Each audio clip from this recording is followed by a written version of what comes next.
విశాఖ సౌత్లో ఈరోజు ఒక పండగ వాతావరణంలాగా మేలుకుంది.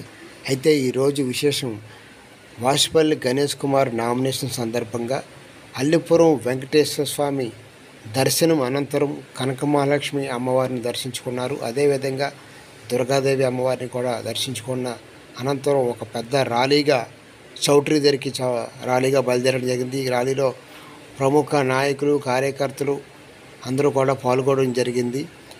అనంతరం ఆయన ఒకటే చెప్పారు మీడియాతో, ఈ ఎలక్షన్లో నాకు తోడున్న వ్యక్తులందరూ కూడా, నాతో నిలబడిన వ్యక్తులందరికీ కూడా నేను నా తాలూకా సేవలు ఇప్పటికీ కొనసాగుతాయంటూ, అదేవిధంగా మీ కష్టాల్లో మీ సుఖాల్లో నేను మీకు అండగా ఉంటానంటూ మాట ఇవ్వడం జరిగింది. ప్రతి ఒక్కరు కూడా నాకు ఓటేసి గెలిపించాలంటూ, అదేవిధంగా ఎంపీకి ఎమ్మెల్యేకి మన వైసీపీ పార్టీని గెలిపించాలంటూ ఆయన మాట్లాడడం జరిగింది.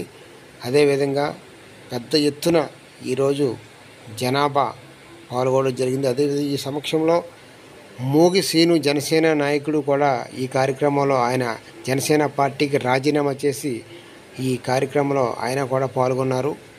ఇంకా మరెన్నో విషయాలు ఒక కళాకారుడు పాటతో విందాం.